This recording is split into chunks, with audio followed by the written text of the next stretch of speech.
اللہ تعالیٰ مقصد یہ کہ لکھنے کے اللہ تعالیٰ پابند نہیں ہے، یہ تو ویسے ہی اللہ تعالیٰ نے فرمایا کہ لوگوں کو سمجھانے کے لیے ہم اعمال کو لکھتے ہیں، لیکن اللہ تعالیٰ فرماتے ہیں کہ لکھنے کے ہم پابند نہیں ہیں، ہر چیز ہم نے ایک کتاب مبین میں لکھی ہوئی ہے پہلے سے، جو تقدیر کی کتاب ہے اس میں اللہ نے سب کچھ لکھا ہے، انسان کیا کرے گا، کیسے کرے گا، کیا ہوگا۔ بتانے کی بات یہ ہے ہمارے سارے اعمال خیر اللہ تعالیٰ لکھتے ہیں، اعمال شر کو بھی اللہ تعالیٰ لکھتے ہیں، ان اعمال کے جو اثرات مرتب ہوتے ہیں ان کو بھی لکھا جاتا ہے۔ کوئی اثر،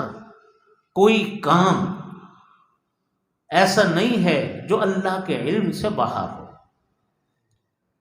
اسی لیے معارف القرآن میں حضرت مفتی محمد شفیع صاحب رحمۃ اللہ علیہ نے لکھا کہ ما قدموں سے مراد ہے وہ اعمال جو انسان نے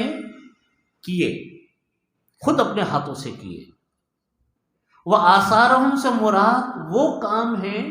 جو ان کاموں کے نتیجے میں پیدا ہوئے۔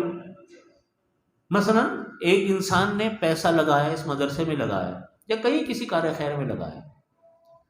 تو ایک تو لگانا باعث ثواب،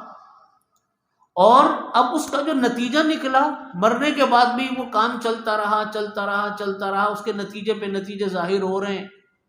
یہ سب اس انسان کے نامہ اعمال میں لکھا جائے گا۔ اسی لیے لکھا ہے، نبی کریم صلی اللہ علیہ وسلم کا بھی فرمان ہے، حدیث تو در حقیقت، حدیث شریف جو ہیں احادیث مبارکہ، وہ تو در حقیقت قرآن پاک کی تشریح ہے۔ نبی کریم صلی اللہ علیہ وسلم نے فرمایا کہ جو انسان جب انسان کا انتقال ہو جاتا ہے، مر جاتا ہے، آدمی قبر میں ہڈیاں بن گیا، ریزہ ریزہ ہو گیا، ایک دو نسلوں کے بعد تو ہمیں کوئی پہچانے گا بھی نہیں کہ ہم دنیا میں بھی آئے تھے نہیں آئے تھے، پہچان تو ہمارے کاموں سے ہوگی۔